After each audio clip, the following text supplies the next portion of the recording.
99% ऐसे लोग हैं जिनको एक बार भी आपने बेघर किया वो जिंदगी भर अपने लिए घर नहीं ला सकेंगे। बिजली के मसाइल वहाँ, पानी के मसाइल वहाँ, अब ये नया फंडा लिया है बिल्डिंग गिराने वाला, इसमें कितने लोगों के जेब भरे जाएंगे। माफिया, बिल्डर माफिया इनमोल है, एसबीसी है इनमोल है। आप यार नुमान भाई, आप एक मीडिया पर्सन है, मैं आपको क्या बताऊं, आप अपने जमीन पे हाथ रख के बताएं कि लोगों की अब जेब नहीं भरी जाएंगी।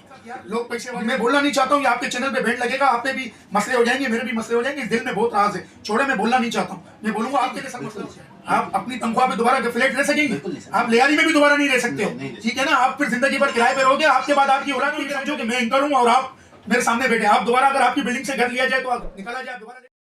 तो मैं नुमान मलिक और आप देख रहे हैं NTV एक्सप्रेस न्यूज़। अच्छा, आज से फिर से हम आए हुए हैं कोरी गार्डन के सदर बिलाल मेमन के पास, आए उनसे जानते हैं कि कारोबार कैसा चल रहा है। अस्सलाम वालेकुम सर। वालेकुम अस्सलाम। नुमान भाई कैसे हैं, ठीक है आप? ठीक सर। अच्छा सर, ये बताएं कि 20,000 रुपये सैलरी और अखराजात इतने सारे हैं और महंगाई ऊपर से, इसके हवाले से कुछ बताएं। अच्छा, इसका जवाब दे तो हाकिम वक्त है, हम क्या जवाब देंगे इस बारे में। महंगाई की हद हो तो हाकिम वक्त के हाथ में, वो अल्लाह को जवाब देगा और वही इसी कौम को जवाब देगा जो इस टाइम पे हाकिम वक्त है। सर, गैस बिजली पानी का तो मसला है ही ना, इसके बाद आ गया SBC, जिसपे अभी आपने हाल ही में देखा होगा कि लियारी में एक बिल्डिंग टूट गई जिसपे गालिबन 9 अफराद।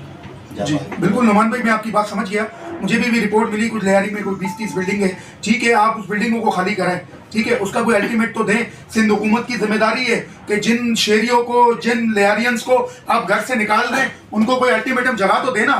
ये तो नहीं है आपने स्कूलों में उनको रख लिया, ठीक है, स्कूलों में वो सर्वाइव भी कर जाएंगे, जो पहली अगस्त से स्कूलें खुल रही है फिर वो कहाँ जाएंगे। इस टाइम लोगों के हालात वो नहीं है, वो किराए पे अपने घर चलाएंगे, राशन लेंगे, बिल भरेंगे या घर के किराए देंगे। उसमें ऐसे लोग भी है जिनका जिंदगी भर का असासा है वो। आप भी नुमान भाई लियारी में होते हैं, आप खुद बताएं लियारी में लोगों की तादाद है कि वो कसरत है उनके अंदर कि वो किराया भर सके।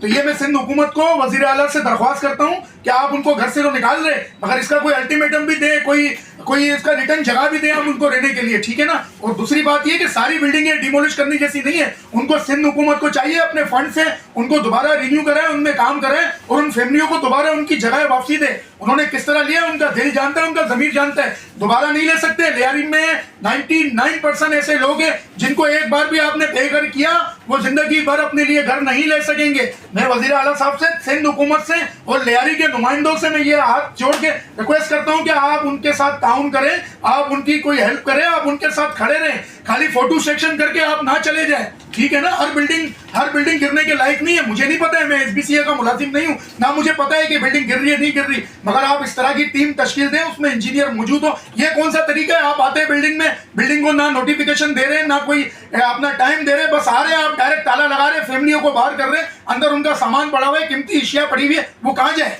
वो किस तरह। मैं कितनी फैमिलियां ऐसी देख रहा हूँ जो रोडों पे रहे। यार खुदारा अल्लाह का खौफ करें, ये सब इस दुनिया में रह जाना है, कुछ भी लेके नहीं जाना है। अल्लाह की कसम, कफन में जेब नहीं होते, कब्र में खाली हाथ ही जाना है हमें, हम कुछ लेके नहीं जाएंगे। खुदारा आप इन पे रहम करें। लियारी के नुमाइंदों से मेरी दरख्वास्त है, हाथ जोड़ के, चाहे वो पीपल्स पार्टी के हो, चाहे वो PTI के हो, चाहे वो जमात इस्लामी के हो, आप जाएं उनको सपोर्ट करें, उनके लिए कुछ नहीं करते तो उनके साथ तो आप जाके खड़े हैं, आप आगे बात करें, वजीर आला हाउस में बात करें, ठीक है ना। मैं बस ये रिक्वेस्ट करूंगा, इसके अलावा मैं क्या बोल सकता हूँ। अच्छा सर, अभी हाल ही में मैंने जब ये इंटरव्यू किया था, जो बिल्डिंग गिर गई अभी लियाकत कॉलोनी में एक बिल्डिंग गिर गई ना, तो उन्होंने कहा, बोले यार हमें फिर अंदर ही मरने देते जब बाहर मरने के लिए छोड़ दिया। हाँ तो पल पल मर रहे ना, भूख मर रहे, बेघर मर रहे, औरतें नीचे तंबुओं में बैठी हुई है, बच्चे तंबुओं में बैठे हुए, एक गैरतमंद आदमी कैसे बर्दाश्त करेगा, ठीक है ना। गुर्बत अपनी जगह है, मगर हर गरीब के आगे आप बेगर्दी का लोगो ना लगाएं। वो फैमिली को आपने रोडों पे छोड़ दिया है, अल्लाह की कसम आपको मर के अल्लाह को मुंह दिखाना भारी पड़ जाएगा।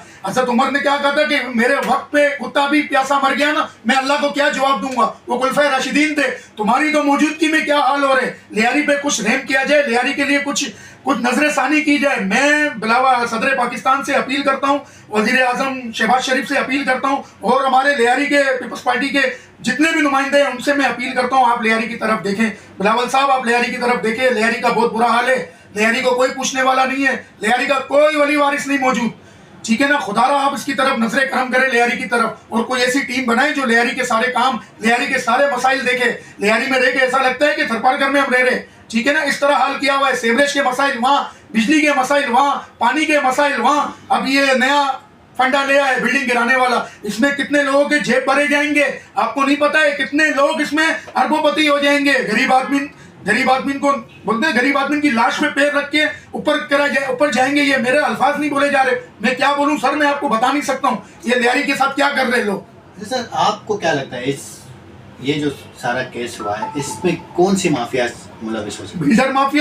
बिल्डर माफिया इन्वॉल्व है, एसबीसी है इन्वॉल्व है। आप यार नुमान भाई, आप एक मीडिया पर्सन है, मैं आपको क्या बताऊं, आप अपने जमीन पे हाथ रख के बताएं कि लोगों की अब जेब नहीं भरे जाएंगे, लोग पैसे वाले नहीं होंगे, गरीब को कुचला जाएगा और कुछ भी नहीं है। कुछ ऐसी बिल्डिंग है जो डिमोलिश हो रही है, उसको आप रिटर्न में आप आवाम को वहाँ कोई रद्दो बदल दे। सिंध हुकूमत इतनी गरीब नहीं है, पाकिस्तान इतना गरीब नहीं है, ठीक है ना, जितना गरीब पाकिस्तान को और सिंध हुकूमत को दिखाया जाता है। खुदारा रहम करें, आखिरत सवाल है, ये सब यही रेंज जाना है। ये तो है ना सर, अगर बिलफर्ज मुझे अगर निकाला जाए वहाँ से, क्या मेरी अपनी बात आप दोबारा ले सकेंगे? बिल्कुल नहीं सर। आप अपनी तनख्वाह पे दोबारा फ्लैट ले सकेंगे? बिल्कुल नहीं सर। आप लियारी में भी दोबारा नहीं रह सकते हो, ठीक है ना। आप फिर जिंदगी भर किराए पे रहोगे, आपके बाद आपकी औलाद भी किराए पे रहेगी। मेरे भाई ये बहुत बड़ी साजिश चल रही है लियारी वालों के खिलाफ। पता नहीं लियारी वालों ने क्या किया, इनके साथ किस गुनाह की सजा मिल रही है, मुझे तो समझ नहीं आ रहा। देखो मैं लियारी का मकामी तो हूँ, मुझे पता है ना, मैं वहाँ होता हूँ, वहाँ मौजूद होता हूँ, मुझे पता है क्या हो रहा है क्या नहीं हो रहा है। खुदा आप अपने ईमान से, मैं माइक पकड़ता हूँ, ये समझो कि मैं एंकर हूँ और आप मेरे सामने बैठे। आप दोबारा अगर आपकी बिल्डिंग से घर लिया जाए तो आप निकाला जाए, आप दोबारा ले सकते हैं? नहीं सर। जमीन पे हाथ रख के बोले मैं तो एडवांस भी नहीं दे सकते ना। बस लियारी में 99% लोग ऐसे जो दोबारा नहीं ले सकेंगे। खुदा का खौफ करें। मैं लियारी के रहनुमाओं को कहूंगा, मैं नाम तो नहीं ले सकता हूँ, नाम लूंगा तो फिर वो बोलेंगे फर्दे वाहिद को टारगेट किया है। मैं सबसे हाथ जोड़ के अपील करता हूँ कि लियारी के मसले मसाइल को देखें और इससे ये जो नया प्रोपेगेंडा है उससे लियारी के आवाम को बचाएं। अरे सर मैंने ऐसा सुना है सर, आपके पास जो भी कोई भी ऐसा बंदा आता है कि आप उसको ना नहीं करते सर, ऐसा कोई बिल्डिंग वाला आपके पास आया कि यार? सर कसम खुदा की खा के कह रहा हूँ, मेरा तो दिमाग इतना खराब हो रहा था कि मैं हाई कोर्ट जाऊँ, सुप्रीम कोर्ट जाऊँ, प्रेस क्लब जाऊँ, मैं इनके लिए मेरा दिल क्यों, मुझे पता है होना कुछ नहीं है, या मुझे शटअप कॉल आ जाएगी या थ्रेट आ जाएगा, कुछ भी हो सकता है। मुझे इस चीज़ से कोई डर नहीं है, मुझे कोई थ्रेट से डर नहीं है। अल्लाह के सामने मैं सर दिखाने के, मुंह दिखाने के काबिल रहूंगा कि चलो मैंने कोशिश तो की। अपने अल्लाह के नबी ने क्या कहा है कि जहाँ जुल्म हो रहे हैं वहाँ आवाज उठाओ, रोक नहीं सकते हो, सोच नहीं सकते हो, बोल नहीं सकते हो, सोचो। तो अल्लाह के हुक्म से मैं रोकने की भी कोशिश करूंगा, सोच तो मैं रहा हूँ और बोलूंगा भी। गालिबन लाख से ऊपर केस पड़े हैं, आपका केस कहाँ जाएगा सर? यार नहीं जाएगा, खैर है, मेरा ज़मीर तो मुतमिन होगा। मैं अपने ज़मीर में शीशे में मुंह देखते हुए ये तो महसूस नहीं करूंगा कि मैं डरपोक हूँ, मैं बुज़दिल हूँ, मैंने किसी के लिए कोई बात नहीं की। मेरा ज़मीर मुतमिन है, बस मुझे और कोई चीज़ नहीं चाहिए। अल्लाह ने चाहा तो मैं कोई कदम उठाऊंगा, अल्लाह ने चाहा। माली सपोर्ट तो मैं नहीं दे सकता हूँ, जानी सपोर्ट मैं दूंगा, ठीक है ना, मैं कोशिश करूंगा। बाकी साथ देना, कामयाबी देना मेरे अल्लाह के हाथ। अरे सर वैसे तो हुक्मरानों पे जो भी नहीं रहेंगी, लेकिन हमारे एनटीवी के अवाम को कुछ कहना चाहेंगे? मैं यही कहूँगा एनटीवी के अवाम को और हम सब अवाम के बारे में कहूँगा, हम गुलाम थे, गुलाम हैं, हमारी औलादें भी गुलाम रहेगी, उनकी औलादें भी गुलाम रहेगी, पाकिस्तान आज़ाद हुआ ही नहीं। तो ये थे हमारे बिलाल भाई, इनके जज्बात देखे। तो इसी के साथ इजाज़त चाहूँगा, कैमरामैन जावेद के साथ नौमान मलिक, एनटीवी कराची।